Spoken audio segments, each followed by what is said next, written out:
Hello guys, welcome to our channel which is SciEngineers. This is Sushant. We have started uploading videos for Mhtcet 2020 and we have already uploaded many videos related to the various topics of mathematics. In the last video we had discussed about the indefinite integration, and in this particular video we'll be discussing on the topic of definite integration. For those who are new to the channel, we have over 50 videos in the Mhtcet playlist. So go through it so that it helps you in your practice for your preparation for the mathematics section of Mhtcet. So do like our videos, do share our videos, and do subscribe to our channel. And to never miss a notification from us, hit the bell icon which is present beside the subscribe. Do comment in the comment section how do you find these videos and also what more videos you would like us to make. Please do stay safe in the current situation.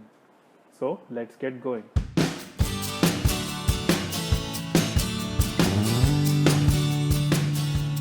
So let's see the first sum, which is based on your definite integration, which is the topic of this video. And this particular first sum is basically like a very popular sum wherein we have integration a to b root of x upon root x plus root of a plus b minus x.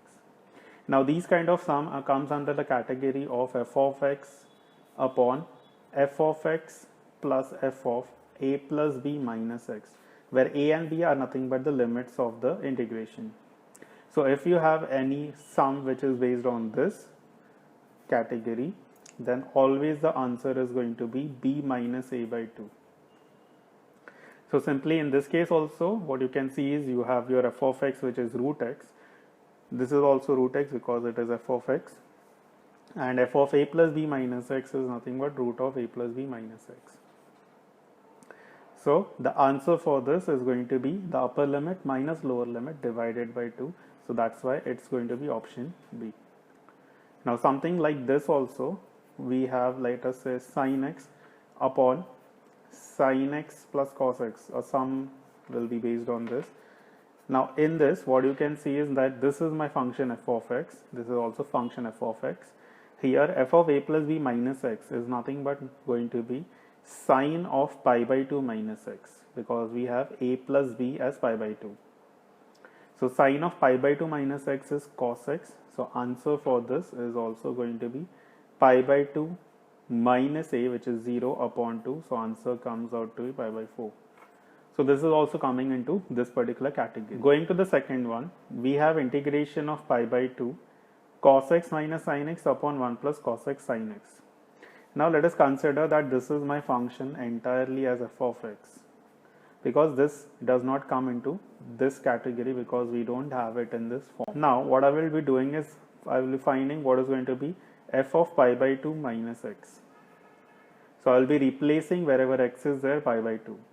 So we are going to be having cos pi by 2 minus x. So cos pi by 2 minus x, as you know, it is nothing but sin x. So this becomes sin x minus sin x is going to be nothing but cos x. In the denominator also, the cos x is going to be sin x and sin x is going to be cos x. So we have f of pi by 2 minus x. So let us say that this is my I, and according to the property which states that my integration does not change the value. Let us say if I have 0 to a f of x, the answer for this will not change if I do f of a minus x dx. So let us say this is my I, and that is the integration of f of x is nothing but your I, and integration of this with the same range, that is pi by 2 dx, is again this thing. So this is also going to be I according to the property. So if I add both of them, if I add these two values, what you can see is cos x minus cos x, sin x minus sin x, because the denominator is same. So the answer is basically 0. The integration of 0 is going to be there. So we know that integration of 0 is anyway 0. So the integration itself is 0. So that is why we have the answer as a. Moving ahead, we have integration 0 to pi by 2 sin raised to 6x dx is already given to us as 5 pi by 32. And I need to find what is going to be the answer for sin raised to 6x plus cos raised to 6x, and the integration limits are minus pi to pi. Now in this sum, basically we have to use two properties which are based for your definite integration. So the first property which we are going to be using is for integration of minus a to a f of x dx. So basically this is where we check the function whether it is even or odd. So in this, to check whether it is even or odd, what we have to do is we have to replace x with minus x. So when we are replacing the x with minus x, we can see that sine raised to 6x remains sine raised to 6x and cos raised to 6x remains cos raised to 6x. So if we have the function is even, the answer to this is going to be 2 times 0 to a f of x. That's the property. So the answer for this, that is integration, is going to be 0 to pi sine raised to 6x plus cos raised to 6x. Now after this, what we are going to be doing, we are using the second property, and the second property states that integration 0 to 2a of the function is going to be equal to integration 0 to a of the function and 0 to a of the function with 2a minus x. So the application for that is here, what we are going to be doing is we are going to be splitting this 0 to pi to 0 to pi by 2, and the function remains as it is, that is sine raised to 6x plus cos raised to 6x dx. So here we had forgotten that there should be a 2 because of the property, so 2 is going to be there. So we will be having a 2 here, and plus we'll be having f of 2a minus x. So here 2a is nothing but my pi. So if I do sine of pi, that is sine of pi minus x, so sine pi minus x is nothing but sine x only. So this still remains sine raised to 6x, and cos of pi minus x, we know that it is minus cos x, but it is, since it is raised to 6, it still remains the same only. So that means it is the addition, the same integration is being added 2 times. So again there is going to be a 2 outside. So basically this integration is going to be multiplied with 4. After this, now what we can do is we just go to this particular question. So in this particular integration, what we are going to be doing is we will be applying this property which we had seen in the previous question, and we'll be replacing my x with pi by 2 minus x because of the property. So I'll be getting the integration, that is integration 0 to pi by 2 sine raised to 6 pi by 2 minus x dx is going to be 5 pi by 32. If I do sine of pi by 2 minus x, it's, as you know, it is cos x. So the integration of 0 to pi by 2 cos raised to 6x dx will also have the value, that is 5 pi by 32. So the integration which we were finding, that is this integration, is going to be having the value, that is 4 into, this is going to be 2 times 5 pi by 32. So this gets cancelled and I will be getting this as 5 pi by 4. So that's why the answer is. Moving on to the next question, we have 0 to root 2, the greatest integer function of x squared dx, where greatest integer function, this bracket is basically the greatest integer function. Now let us just understand what the greatest integer function is. Greatest integer function basically is like, if I have any value which is, let us say x is taking the value between 0 and 1, so the greatest integer function will have the value as 0. So it is equal to 0 and it is between 0 and 1, then it will have the value 0. If it is, let us say it is between 1 and 2, it will take the value 1. So basically it is like a step function wherein it will always be taking the lower integer value. So that is why it is called as greatest integer. So it's going to be having the greatest integer which is going to be just less than x. That is what the definition of greatest integer function is. Now in this case we have x square, so we are taking the greatest integer function of x square. So let's concentrate on the limit. I have 0 to root 2, which is the limit which is given to us. So if I take the square of 0, it's going to be 0, and if I take square of root 2, it's going to be 2. So basically, if I just concentrate on x square, the value of x square is going to be going from 0 to 2. So we have to bother about the range for greatest integer function, which is from 0 to 2. So we know that it is when the greatest integer function's value is 0, if the value is between 0 and 1, and it will be 1 if the value is between 1 and 2. So that is why we need to split this particular integration into two range. So in this case, the range for my integration is going to be from 0 to 1, because from 0 to 1 my x square is going to be having the value which is going to be between 0 and 1. So that is why this is going to be just greatest value of x square plus from 1 onwards till root 2, because that's the final value. From 1 to root 2, it's going to be again the same thing. Now between 0 and 1, from the definition we see it is 0.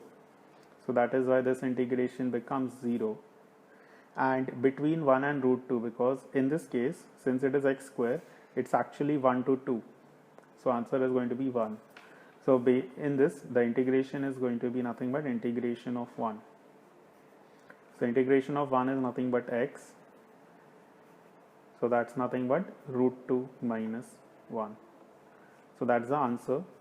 So the answer is nothing but your option C. Now going ahead, so we have this mod function. So a greatest integer function and the mod functions are basically like a popular question which can be asked in your Mhtcet.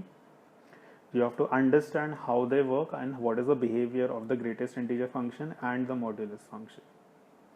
So coming down to the modulus function, so the mod of x minus 2, so we know that mod function is having two values. If my mod x is going to be having x if my x is greater than 0, and it will have the value minus x if x is less than 0. So in this range, that is from 2 to 4, let us just concentrate on this. My mod of x minus 2, my mod of x minus 2 will be having the value as x minus 2 if x is going to be greater than or equal to 2, and it will be having minus x plus 2 if it is less than 2. Now since my starting limit is from 2 onwards, I need not bother about splitting the limits for mod of x minus 2. So mod of x minus 2 can remain as it is. So I'll be just writing 2 to 4. Mod of x minus 2, since we are having the x value as greater than 2, it will remain x minus 2 only. So this becomes x minus 2 dx. Plus we need to now bother about this, that is x minus 3, the mod of x minus 3. So if I have mod of x minus 3, it will be equal to x minus 3 if x is greater than 3, and it will be minus x plus 3 if it is less than 3.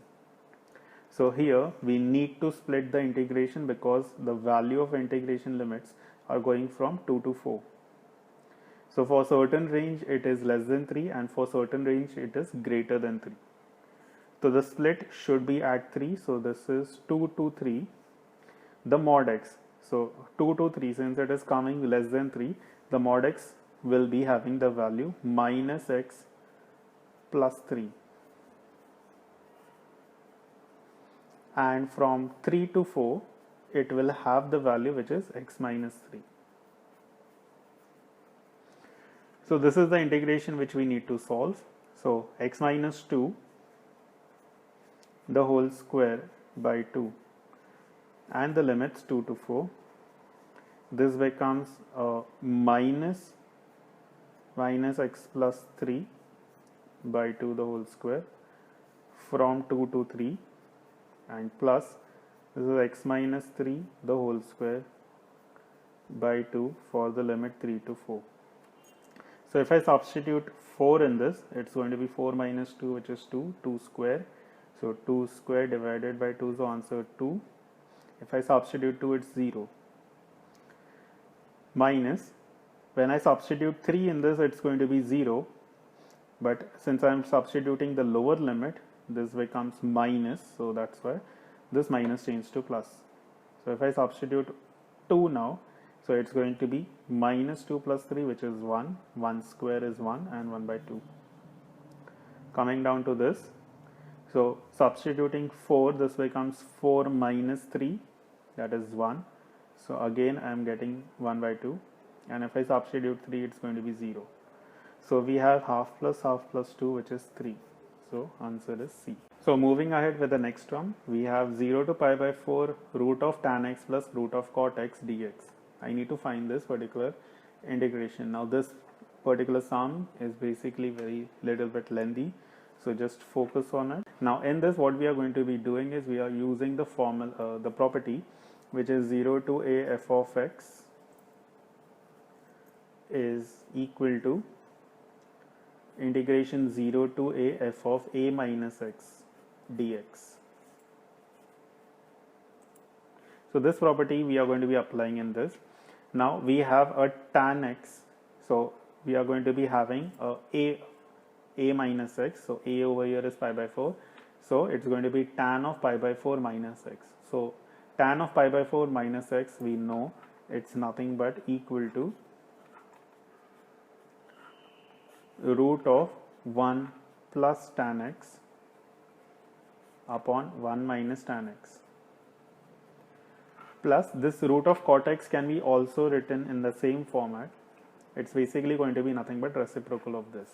So this becomes 1 minus tan x upon 1 plus tan x.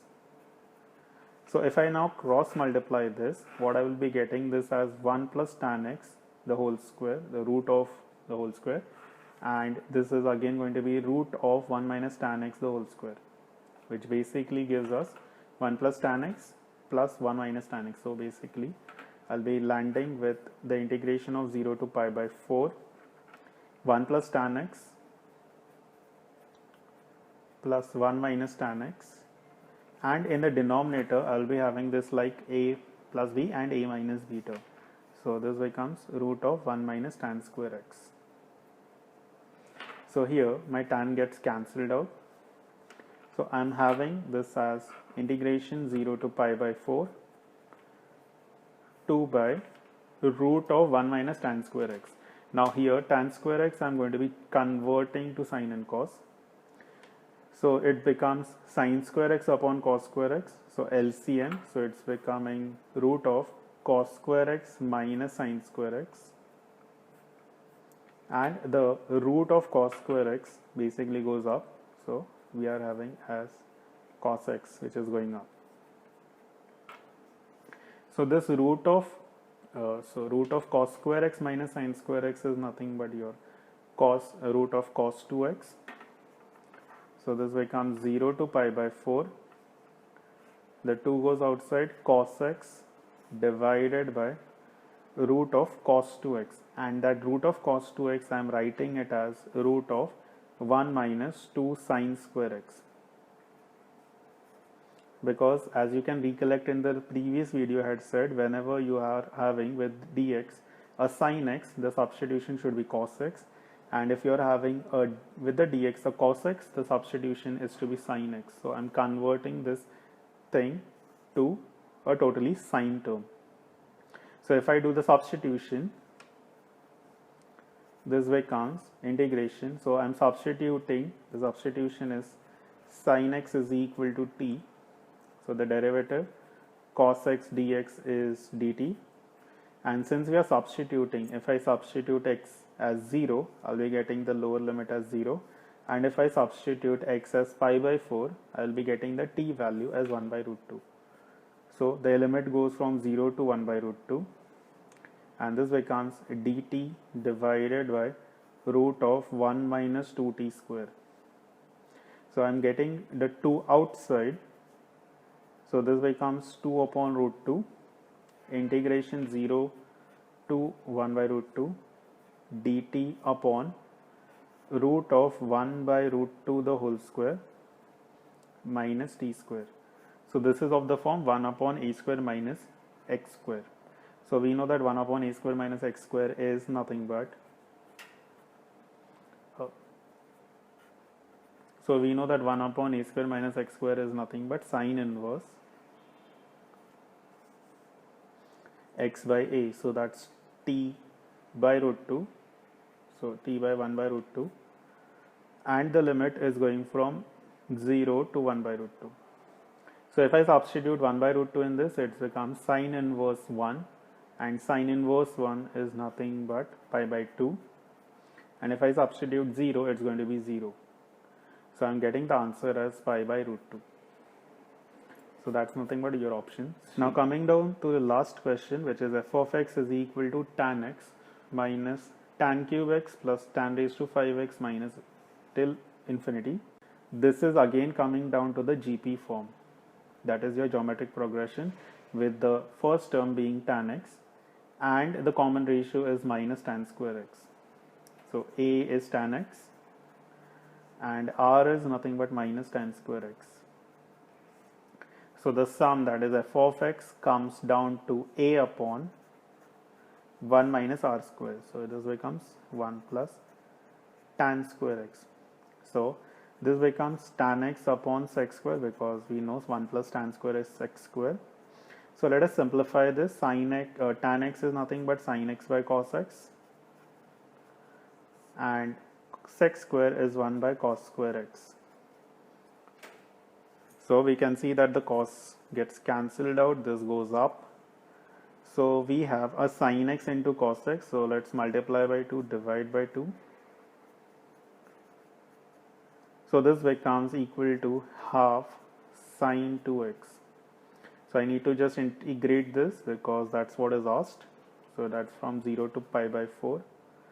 So we know that integration of sin x, sin 2x is nothing but equal to the 1 by 2 outside, and sin 2x is nothing but minus cos 2x by 2. That is from 0 to pi by 4. So if I substitute pi by 4, this becomes cos 2 pi by 4, which is cos pi by 2, which is 0. So upper limit is becoming 0. Let's substitute 0 now. So it is becomes, so since it is lower limit, the minus becomes plus, and when we substitute 0, it becomes 1. So 1 by 2, so answer is 1 by 4. So that's nothing but options. So as we have started with a new segment wherein we will be asking you a set of questions. For them, for the answers, you have to write in the comment section what option you feel the answer should be. So these are the set of questions wherein we have asked for minus 1 to 2, the integration, and it is for mod x cube dx. You need to find the answer for that. And next one is where the function is given as x minus the greatest integer of x, where the greatest integer, they have just stated what it is. And I need to find the integration from minus 1 to 1 of f of x. So just write in the comment section what you feel the answer should be, and we'll be giving you the solution in the next upcoming video. So thank you guys for liking our videos and subscribing to our channel. For those who are new to the channel, you can just go to our playlist for Mhtcet, which has over 50 plus videos in it. To never miss a notification from us, please do hit the bell icon, which is just beside the subscribe button, and please do like our videos and share our videos. Do write in the comment section what you feel about the videos and what more videos you would like us to make on various topics, which topics you would like us to make on. So till then, keep learning, keep watching, and happy learning. Bye.